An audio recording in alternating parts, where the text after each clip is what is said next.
Shalom, selamat pagi, senang bertemu dengan Bapak Ibu di Menara Doa Pagi setiap jam 5 pagi. Sukacita kita datang lebih dahulu kepada Tuhan dan kita memuliakan Tuhan dan mendengarkan firman Tuhan. Mari kita datang kepada Tuhan, mari kita berdoa. Bapa di sorga, dalam nama Tuhan Yesus kami bersyukur buat hari yang baru, semangat baru, sukacita baru, berkat baru, kemenangan baru. Bahkan teman baru Tuhan jumpakan kepada kami, orang-orang yang tepat ke depannya.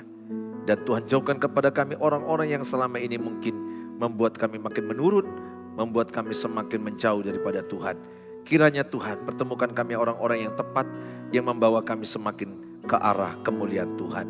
Bapa, kami serahkan Menara Doa Pagi ini, Tuhan memberkati semua yang menyaksikan tayangan ini. Dalam Tuhan Yesus kami berdoa, amin. Tuhan, kami bersyukur untuk setiap kebaikan-Mu Tuhan Yesus. Amin. Kami percaya Engkau Allah yang setia, yang selalu menemani setiap perjalanan hidup kami Tuhan.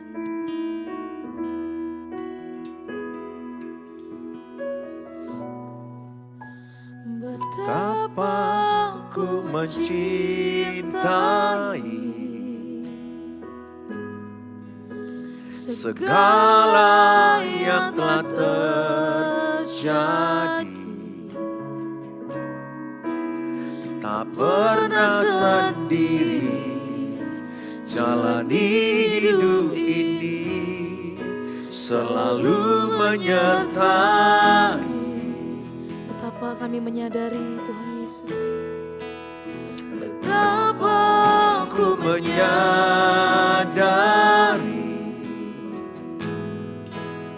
di dalam hidupku ini, Kau selalu memberi rancangan terbaik oleh karena kasih.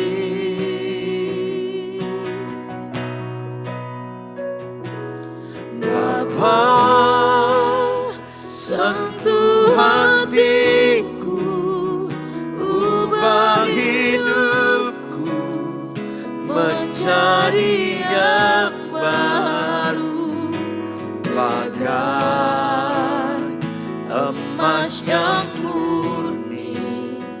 Kau membentuk bencana hatiku. Bapa, ajarku mengerti sebuah kasih yang selalu memberi, bagai air mengalir yang tiada pernah berhenti. sama-sama kita katakan dari awal, betapa aku mencintai, betapa aku Mencintai oh, segala yang telah terjadi, tak pernah sendiri jalani hidup ini, selalu menyertai. betapa aku menyadari, Betapa ku menyadari dalam hidupku ini, Kau selalu memberi rancangan terbaik oleh karena kasih.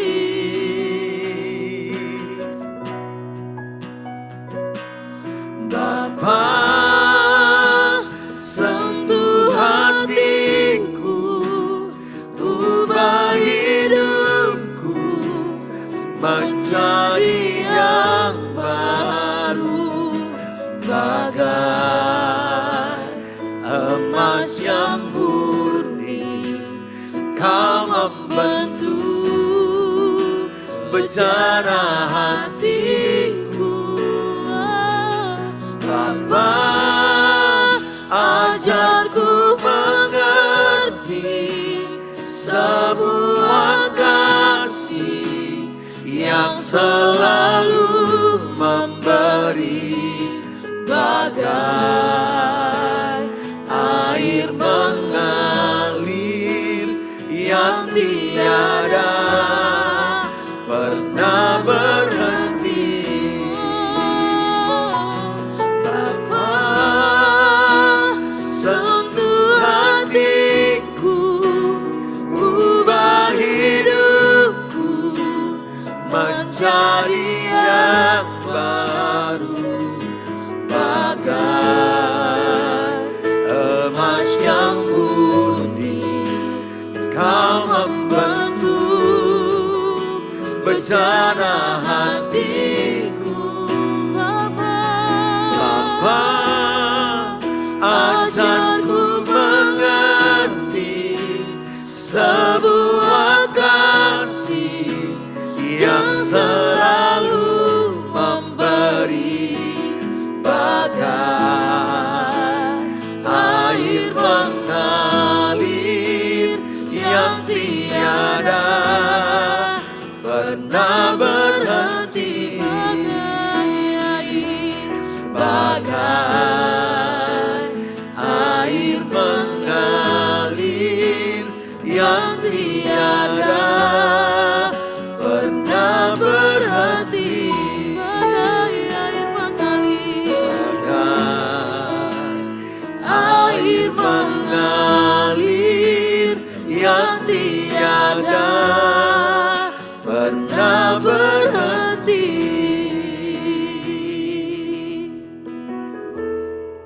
Terima kasih Tuhan Yesus. Amin Tuhan. Ini yang kami renungkan Tuhan, kebaikan-Mu Tuhan Yesus. Amin. Biarlah manis Kau dengar pujian kami Tuhan Yesus. Ya Tuhanku, Aku hendak bernyanyi bagi-Mu selama aku hidup. Ya Allahku, aku hendak bermazmur bagi-Mu selagi ku ada. inilah yang kami renungkan. Inilah yang ku renungkan setiap waktu. Nyanyian pujian dan pengagungan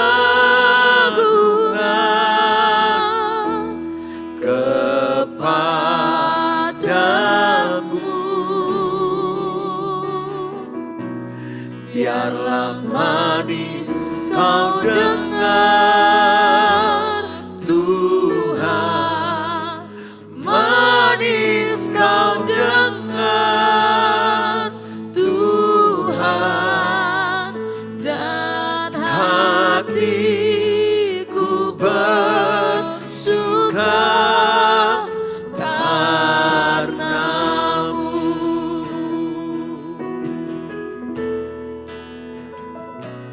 Ya Tuhanku, aku hendak bernyanyi bagi-Mu Selama kami hidup ya Tuhan, selama aku hidup. ya Allahku, Ya Allahku, aku hendak bermazmur bagi-Mu selagi ku ada. Inilah yang ku renungkan setiap waktu. nyanyian Pujian dan pengagungan kepadamu.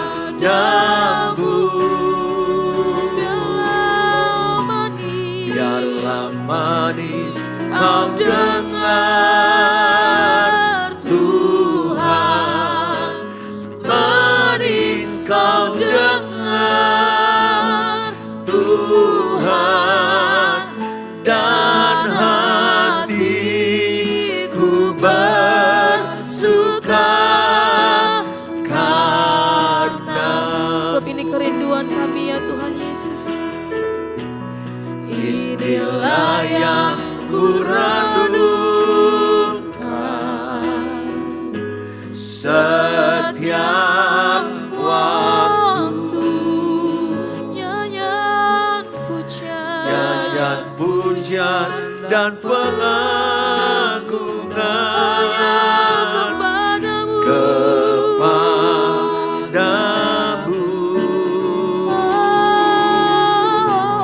Biarlah manis kau dengar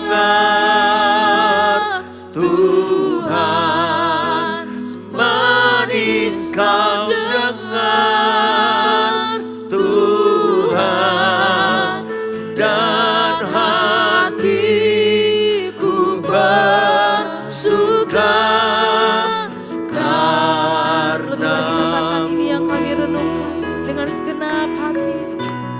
inilah yang ku renungkan setiap waktu.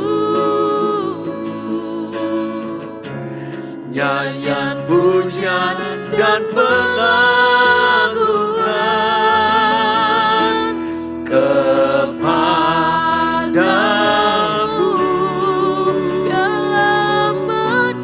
Biarlah manis kau dengar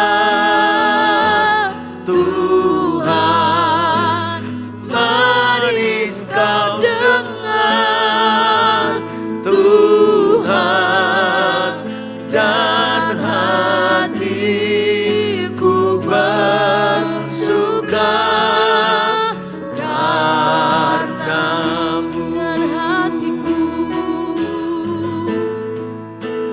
Dan hatiku bersuka, dan hatiku bersuka, dan hatiku bersuka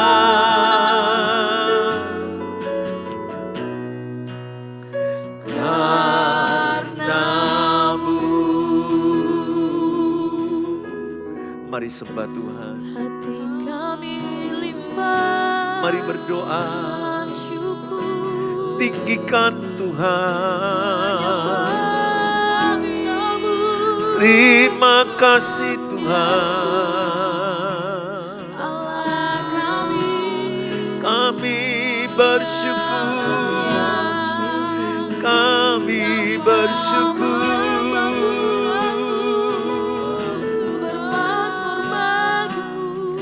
Kami bersyukur buat segala kebaikan-Mu. Terima kasih. Terima kasih Tuhan. Kasih-Mu, kasih-Mu melimpah. Kasih-Mu melimpah. Kasih-Mu melimpah. Kasih-Mu melimpah, kebaikan-Mu bagi kami. Terima kasih Tuhan. Kau pulihkan hati kami. Kau sembuhkan hati kami yang terluka, yang kecewa. Engkau pulihkan hati kami.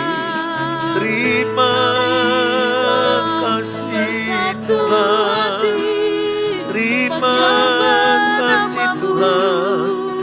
Kami bersyukur. Haleluya. Terima kasih.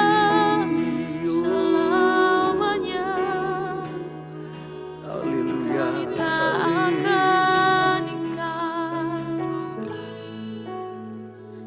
Haleluya. Akan kebaikan-Mu Tuhan Yesus. Amin Tuhan. Kau Allah yang layak dipuji, layak disembah. Haleluya.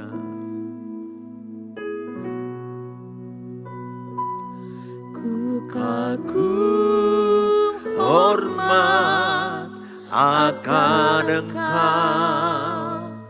Ku kagum hormat akan Engkau.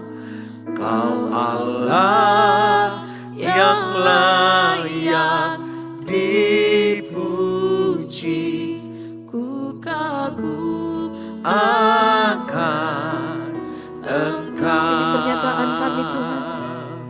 Ku Kagum hormat akan Engkau. Ku kagum hormat akan Engkau. Kau Allah yang layak dipuji.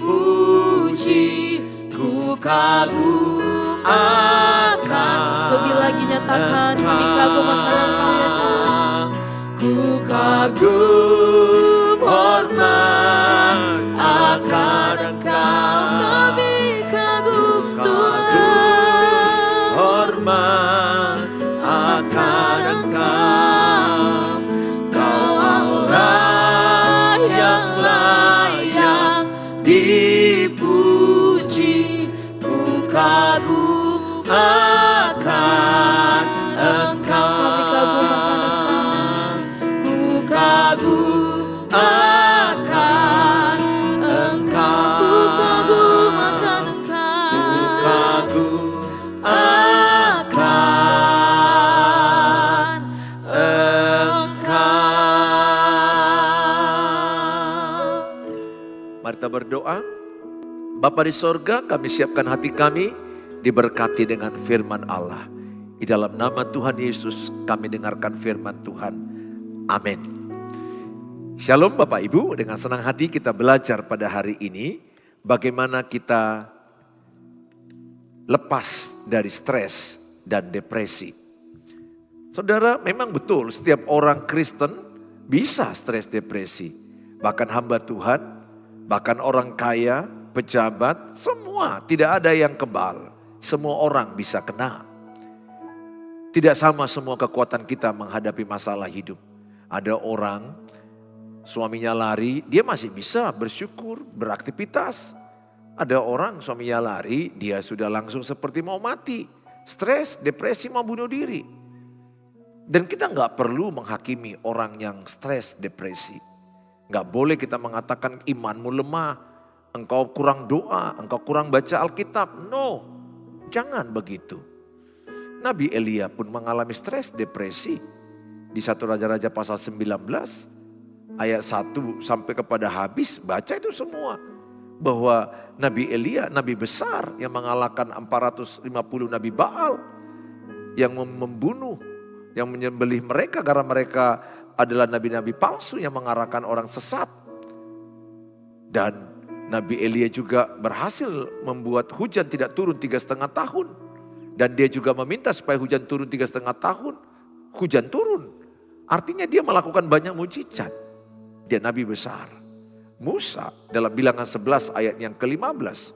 Dia juga meminta kepada Tuhan, bunuh aja aku Tuhan. Supaya aku tidak melihat hari celakaku. Dia mengalami stres karena orang Israel bersungut-sungut menyalahkan dia terus. Dan Tuhan memarahi orang Israel. Saudara, nabi besar seperti Musa, seperti Elia bisa stres. Semua kita bisa stres. Semua kita bisa depresi. Tetapi bagaimana meresponi stres? Bagaimana meresponi depresi? Ingat Bapak Ibu, stres dulu lama-lama depresi. Jadi ibaratnya stres itu adiknya depresi. Ya, di atas depresi bisa dia lanjut ke bisa skizofrenia, bisa menjadi gangguan jiwa, lari yang lebih berat, ngomong-ngomong sendiri. Dan biasanya itu bisa dirawat. Dan masuk rumah sakit jiwa.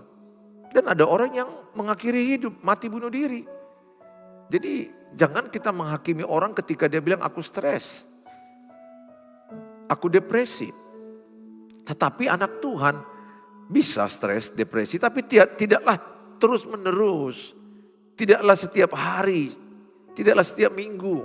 Ada kalanya masa-masa berat. Ya katakanlah sekali berapa tahun mengalami titik terendah, tekanan hidup yang berat. Saya sangat jarang. Pernah.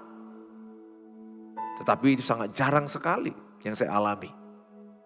Tapi bagaimana saya meresponinya? Bagaimana kita meresponinya? Yang pertama, kenapa Nabi Elia dia stres, depresi? Saudara, yang saya bacakan dalam 1 Raja-Raja pasal 19 ayat 4 sampai 5. Tetapi ia sendiri masuk ke padang gurun. Tetapi ia sendiri masuk ke padang gurun. Ingat, sendiri. Sehari perjalanan jauhnya ke padang gurun, sehari berjalan jauhnya. Lalu duduk di bawah sebuah pohon arar. Kemudian ia ingin mati katanya, cukuplah itu sekarang ya Tuhan. Ambillah nyawaku sebab aku ini tidak lebih baik daripada nenek moyangku. Dia merasa sendiri dan dia membandingkan dengan nenek moyangnya. Membandingkan itu membuat engkau stres. Jangan bandingkan dirimu. Apa yang punya orang, apa punyamu gak harus sama. Tantangan orang dengan tantangan kita gak harus sama. Gak usah kita melihat rumput tetangga lebih hijau daripada rumput kita. Ya karena kita melihat orang dari jauh. Kita melihat dari sosmed. Ya semualah di sosmed itu yang baik-baik mereka upload. Tapi the real faktanya mereka melewati lembah. Mereka melewati keterpurukan. Mereka melewati yang namanya penderitaan, tantangan, kesulitan. Kita sering sekali melihat pasangan orang lain, oh dia lebih baik. Kita lihat suami orang itu lebih baik, suami si ini lebih baik. Membawa ini kepada istrinya, memberi hadiah ini, memberi dia ini. No, itu hidup ini nggak seindah sosmed. Tulis dalam kolom, hidup tidak seindah sosmed. Tulis supaya kita sadar bahwa hidup tidak seindah sosmed. Ada banyak ibu-ibu tertipu dengan sosmed. Kecantikan orang pun kan beda, asli dengan sosmed. Beda jauh lah. Sosmed kan bisa diterangkan cahayanya, bibirnya jatuh bisa diangkat. Semua bisa diangkat. Semua bisa dirubah. Jadi hidup gak seindah sosmed. Saudara, dikatakan pada 1 Raja-Raja pasal 19 ayat 4. Dia jelas berkata, cukuplah itu sekarangnya Tuhan. Ambillah nyawaku kata Nabi Elia. Sebab aku ini tidak lebih baik daripada nenek moyangku. Ayat yang kelima. Sesudah itu ia berbaring dan tidur di bawah pohon arar. Tetapi tiba-tiba seorang malaikat menyentuh dia serta berkata kepadanya, bangunlah, makanlah. Nah, bagaimana kita lepas daripada stres, depresi? Yang pertama adalah berhenti sejenak. Berhenti sejenak, istirahat sejenak. Ingat, tubuh kita ini enggak robot. Dalam tubuh kita ada roh, ada jiwa, ada tubuh, itu yang lengkap. Mesin mobil aja bisa rusak, bisa jim, bisa mati sepeda motor kita. Robot aja bisa expired, bisa mengalami kerusakan kena air.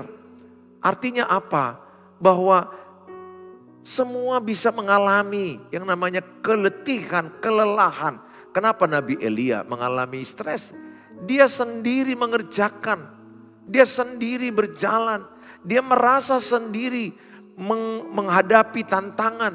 Orang-orang Israel yang tidak menyembah Allah yang hidup lagi. Mereka udah mulai menyembah kepada patung-patung, kepada dewa-dewa lain. Padahal Allah menyisakan ada 7.000 orang percaya di Israel yang tidak tahu Nabi Elia. Ada 7.000 orang percaya yang tidak menyembah patung-patung, yang tidak mengikuti nabi-nabi Baal. Bahkan Obadja menyembunyikan ada 100 nabi yang masih takut akan Tuhan. 50 di gua A, 50 di gua B. Nabi Obadja menyimpan mereka. Obadja pada waktu sebagai kepala daripada istana Raja Ahab. Saudara, kesendirian itu membuat orang bisa stres. Merasa letih, merasa capek. Tapi ingat, sebenarnya kita gak pernah sendiri. Allah Immanuel menyertai kita. Ketika ibu dan bapak selalu merasa sendiri, itu bohongan iblis. Ingat ya, Yohanes 8 ayat 44. Iblis itu bapak pendusta. Iblis itu bapak pendusta. Tulis dalam kolom, saya tidak pernah sendiri. Tulis dalam kolom, ada Tuhan Yesus yang selalu menyertaiku. Tulis Bapak Ibu, supaya Bapak Ibu itu rema. Saya tidak pernah sendiri. Ada Tuhan Yesus yang selalu menyertaiku. Nabi Elia merasa sendiri. Nabi Elia berjalan sendiri seharian ke padang gurun. Berjalan lagi ke Gunung Horeb 40 hari 40 malam. Karena jaraknya itu 450 km, hampir 500. Dia keletihan. Di sebuah gua, dia terduduk dan kepalanya di antara dua lutut. Dia berkata sama Tuhan, matikanlah aku. Aku capek. Dia minta mati. Seorang nabi. Musa juga pernah minta mati. Di Bilangan 11 ayat yang ke-15. Karena dia merasa capek melihat orang Israel yang bersungut-sungut. Dia minta dibunuh oleh Tuhan.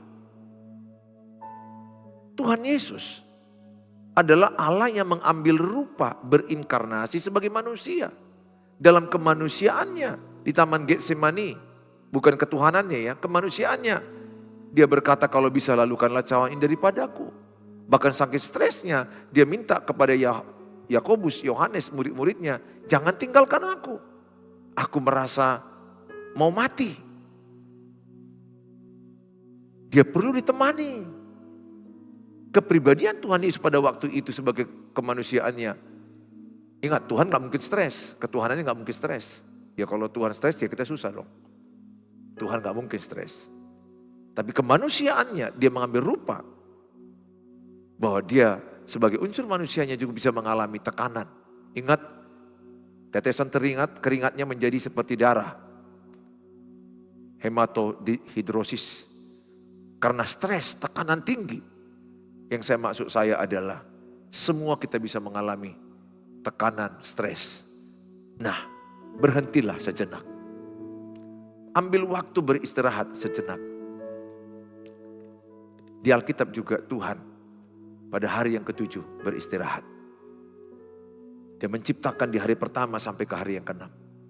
Di hari ke-7 dia beristirahat. Kita pun unsur manusia perlu istirahat. Jangan terlalu capek cari uang.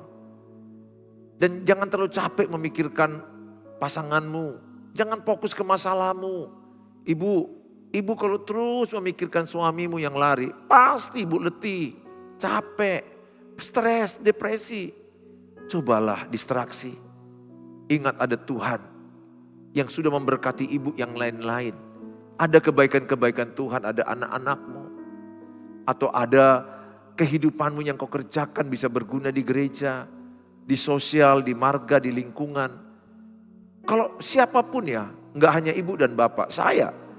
Ketika saya fokus kepada masalah pernikahanku, masalah keuanganku, masalah pelayanan, ke masalah terus, lama-lama aku drop. Stres. Coba mulai fokus kepada Tuhan. Lihat, ada Tuhan yang punya rencana di balik masalah hidup kita. Allah turut bekerja mendatangkan kebaikan lewat masalah-masalah kita. Roma 8 ayat 28. Dan Allah berjanji tidak melebihi kekuatan kita. 1 Korintus 10 ayat 13. Pencobaan-pencobaan yang kau alami, pencobaan-pencobaan biasa. Tidak melebihi kekuatanmu. Dan Tuhan sudah menyediakan jalan keluar bagimu. Supaya engkau sanggup menanggungnya. Tepatnya begini. Semua masalah ibu dan masalah saya. Masalah bapak. Tuhan tahu kita sanggup menanggungnya. Seringkali pikiran dan imajinasi kita membohongi kita. Wah aku gak kuat, aku gak mampu, aku gak bisa. No. Tuhan bilang Tuhan udah kasih jalan keluar. Supaya engkau sanggup menanggungnya. Hanya jalan keluar itu indah pada waktunya. Jalani kesulitanmu. Berhenti sejenak. Berhenti memikirkan masalahmu terus. Berhenti memikirkan istrimu yang kasar samamu. Yang lari mungkin dengan laki-laki lain. Yang mungkin marah dengan orang marah padamu. Tidak menghormatimu, tidak menghargaimu. Berhenti. Pikirkan kebaikan Tuhan. Bersyukurlah dalam segala hal. Ini yang mau saya sampaikan kepada ibu dan bapak. Jadi yang dibuat oleh Nabi Elia apa? Ayat yang kelima. Dia berhenti sejenak. Dalam berhentinya itu apa? Dia menceritakan isi hatinya. Mazmur 62 ayat yang ke-9 dikatakan, Mazmur 62 ayat ke-9, percayalah kepadanya setiap waktu, hai umat, curahkanlah isi hatimu di hadapannya. Allah ialah tempat perlindungan kita, Selah. Jadi mencurahkan isi hati, itu membuat hati kita sembuh. Kapan orangnya hatinya jadi akan sakit, jiwanya sakit? Memendam. Orang yang suka memendam sendiri, lama-lama bisa bunuh diri. Sakit jiwa, masuk rumah sakit jiwa.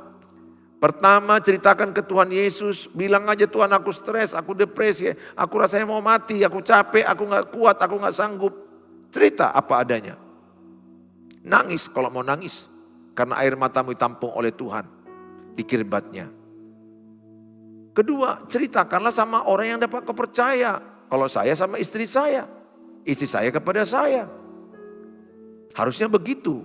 Tapi kalau pun pasangan gak mau mendengar, ya orang tua, abang, kakak, adik, pendeta, konselor, psikiater kalau diperlukan. Psikolog kalau diperlukan. Itu tingkat-tingkat yang gangguan jiwa berat, kadang ke psikiater makan obat. Bisa juga ke psikolog untuk mendapat terapi yang lebih profesional. Konselor seperti ke saya, berapa orang datang berkesinambungan. Tapi saya mau katakan sama saudara, jangan pendam, sampaikan ke Tuhan, ceritakan kepada Tuhan. Kesesakan hatimu, keunek-unekmu ceritakan. Atau kepada orang yang dapat kau percayakan, tambahkan lagi. Mungkin kalau Tuhan kan payah kau membayangkannya langsung, walaupun itu sebenarnya realita ada Tuhan di hati kita, roh Tuhan ada di hati kita.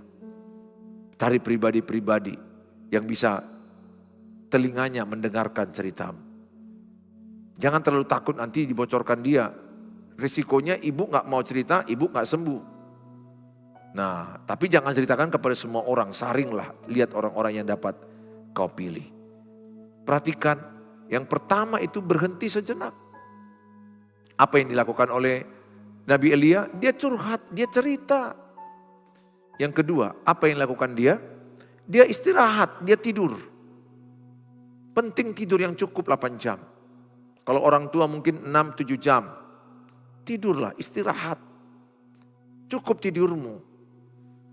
Serahkan masalahmu kepada Tuhan, tidur. Ketika tidur, hormon-hormon rileks itu akan masuk, akan datang. Melatonin, ketika kita matikan lampu, kita tidur dengan enak. Tidurlah. Tidur yang cukup. Tulis dalam kolom, saya mau tidur yang cukup 8 jam. Tulis dalam kolom. Tidur itu obat. Tidur itu relaksasi. Enggak semua kita pikirkan di dunia ini. Ingat Bapak Ibu, hidup ini misteri. Saya pun sampai sebagai pendeta mengakui, banyak yang belum ku mengerti. Capek saya waktu itu bertanya, kenapa ini ku alami? Kenapa yang terjadi padaku seperti ini? Kenapa? Membuat otakku jalan terus jadi overthinking, kecemasan. Asam lambungku jadi naik, berat badanku jadi turun, drop. Jadi anxiety, GERD anxiety. Kenapa itu GERD anxiety? Karena kecemasan yang berlebihan, overthinking. Saya mengalami itu. Jadi akibatnya asam lambung naik dan kemudian berat badan makin turun dan rasa takut, jantung debar-debar. Rasa cemas, was-was, takut pergi ke sana, jangan-jangan begini, jangan-jangan begini. Ingat, imajinasi kita kadang-kadang membuat lebih sakit. Padahal realita yang kita alami tidak terlalu sakit. Itu orang-orang yang stres bisa mengambil begitu. Dia mengimajinasikan yang ngeri-ngeri, yang berat-berat padahal tidak ada itu. Bohong-bohongnya iblis. Hadapi hidup ini dengan iman. Hadapi hidup ini sehari demi sehari. Pesanku sama saudara, miliki cukup tidur. Berikutnya apa dibuat oleh Nabi Elia? Dia makan, Tuhan baik, disuruh malaikat. Karena hambanya Nabi Elia ada stres. Malaikat membawa roti bakar, membawa air minum dalam kendi. Ada angin sepoi-sepoi dikasih Tuhan. Tuhan menyentuh tubuhnya. Tuhan menyentuh jiwanya, angin sepoi-sepoi. Tuhan menyentuh rohnya, lengkap. Malaikat Tuhan berkata, bangunlah, makanlah. Supaya kau hidup, supaya kau masih sanggup melakukan perjalanan. Bapak, Ibu, kalau stres tetap makan, makanlah. Ada juga memang orang stres makannya makin banyak, hati-hati. Tapi kebanyakan orang terganggu makan. Makanlah, jangan mengurung-ngurung. Orang yang stres itu suka mengurung-ngurung di kamar, diam-diam, gak mau ngomong, kurang semangat, kurang sukacita. Sebaliknya orang stres depresi juga bisa tiba-tiba marah, meledak-ledak, lempar barang, berteriak. Itu ciri-ciri orang stres, depresi. Datang kepada Tuhan. Serahkan hidupmu sama Tuhan. Lah terkatakan. Enggak terucapkan kita semua hidup ini. Nggak usah bandingkan ceritamu dengan cerita orang. Nggak usah bandingkan masalah pernikahanmu dengan pernikahan orang. Nggak usah bandingkan suamimu dengan suami orang. Syukuri apa adanya, kembangkan apa adanya, nikmati apa adanya. Itulah nikmatnya hidup. Nikmati makananmu. Nggak usah pikirkan makanan orang, makan apa di luar sana. Udah urusan mereka lah itu. Urusan kita, apa yang ada disyukuri, dikembangkan dan dinikmati. Bapak Ibu, berhenti sejenak. Berhenti memikirkan masalah. Berhenti memikirkan persoalan. Berhenti, pikirkan yang baik dari Tuhan. Itu penting sekali. Olahraga, penting. Me time. Sekali-sekali mau nonton drakor, ya secukupnya, jangan terlalu banyak. Kalau bisa nggak nonton ya bagus, karena nonton itu bisa terikat. Kalau saya tidak. Sekali-sekali ke bioskop kalau mau nonton boleh. Atau ke mall, me time, ngopi. Sama pasangan, sama anak-anak, pergilah. Perlu jiwamu juga penting sesuatu yang menyentuh jiwamu. Pergi ke Parapat, pergi ke Danau Toba, pergi ke Bali kalau ada uang. Kalau nggak ada uang ke Pantai Bali. Di Medan ini ada dekat namanya Pantai Bali. Atau Bali G. Yang penting ada Balinya. Saudara pergilah ke tempat itu. Relax. Bersyukur. Jangan, berhentilah memikirkan masalahmu. Tulis, saya mau berhenti sejenak memikirkan masalah hidupku. Bukan berarti cuek ya. Berhenti sejenak. Berhenti sejenak memikirkan masalah hidupku. Tulis, saya mau berhenti sejenak memikirkan masalah hidupku. Ingat, saraf-saraf kita ini bisa korslet. Saraf-saraf kita ini bisa mengalami yang namanya tertekan, mengalami kelelahan. Saraf ini bisa lelah, capek. Engkau enggak robot. Lihat orang Jepang, kaya, mati bunuh diri. Negara manakah yang paling tinggi mati bunuh diri? Jepang, Korea. Apakah mereka kaya? Kaya. Korea, apakah terkenal? Oh, K-pop, orang-orang artis-artis itu. Tak siapa-siapa namanya, sering kita mendengar mati. Mereka matinya caranya pakai arang di bawah. Jadi mereka nggak beda dengan kalau Indonesia kan ada baygon, ada gantung diri, ada potong nadi. Kalau di Korea itu pakai arang di bawah, kemudian mereka tidur dan mati sendiri. Mati tidur. Itu nggak bagus. Membunuh diri itu adalah jalan iblis, jalan sesat. Jangan. Itu tujuan iblis. Mencuri nyawamu, membunuh nyawamu, membinasakan nyawamu, mencuri keluargamu, membinasakan keluargamu. Jangan mau itu. Datang kepada Tuhan Yesus. Yesus datang untuk memberikan hidup berkelimpahan. Berhenti sejenak. Miliki keseimbangan hidup, roh, jiwa, dan tubuh. Penting itu. Yang berikutnya apa yang dilakukan oleh Nabi Elia? Bahwa dia berjalan kembali. Dia mengatasinya, dia tidak mau tinggal di dalam stres, depresi berlama-lama. Dia nggak mau tinggal dalam gua stresnya itu.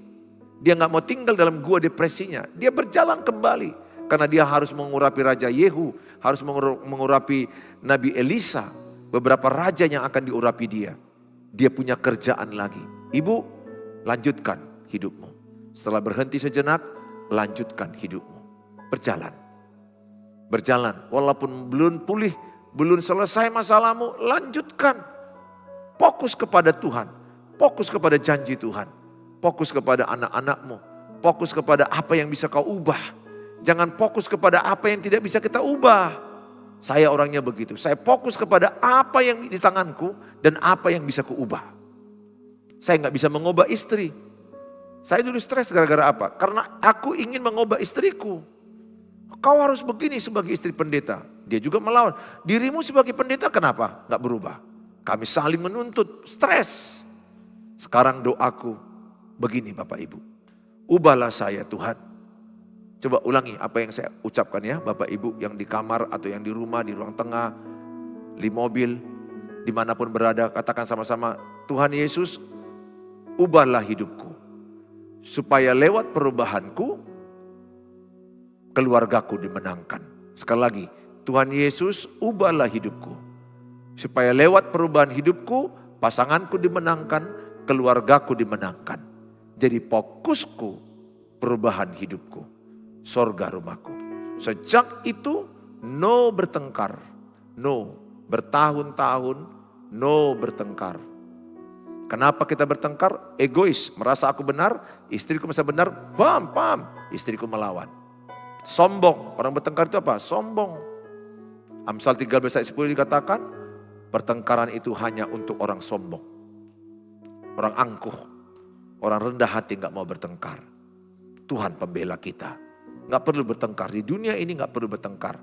Ada Tuhan pembela kita. Pesanku sama Bapak Ibu, datanglah kepada Tuhan. Lanjutkan perjalananmu, percayalah ada penyertaan Tuhan. Mari kita berdoa. Bapa di sorga, dalam nama Tuhan Yesus kami diberkati dengan firman Allah. Engkau datang untuk memberikan kami kekuatan baru, menyembuhkan roh dan jiwa tubuh kami. Kami penting berhenti sejenak. Kami penting menjaga keseimbangan roh jiwa tubuh kami. Kami penting untuk istirahat yang cukup. Makan minum yang cukup, olahraga, me time. Kami penting self love, mengasihi diri sendiri. Supaya kami bisa mengasihi orang lain. Karena Engkau berkata, kasihilah sesamamu seperti kami mengasihi diri kami sendiri. Penting kami mengasihi diri kami, mengasihi jiwa kami. Penting kami berhenti sejenak. Dan setelah itu kami akan melanjutkan kembali kehidupan kami.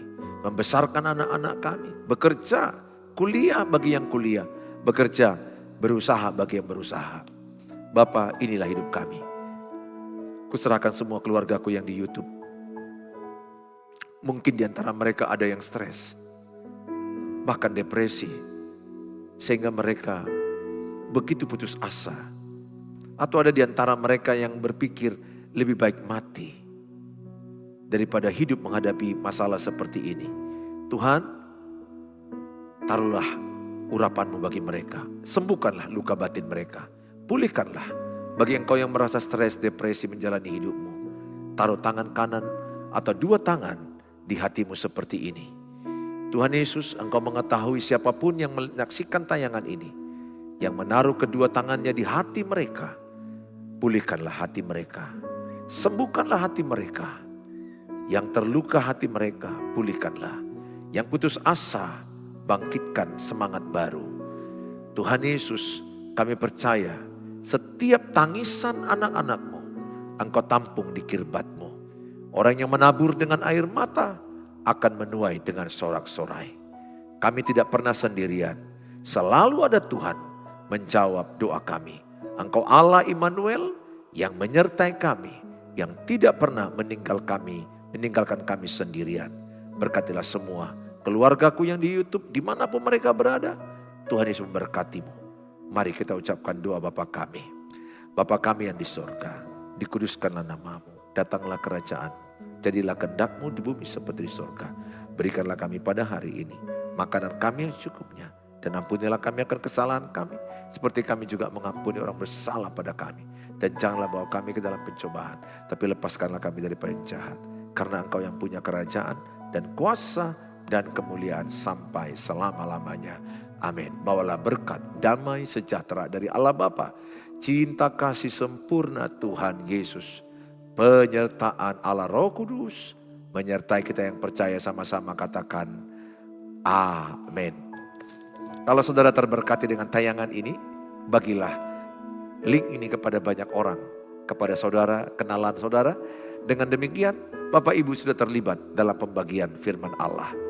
Saudara, Bagi saudara yang rindu mendapatkan renungan harian setiap hari dari saya, renungan singkat, dan ingin konseling, waktu saya sudah sangat padat, tapi chat saya semampu saya akan jawab.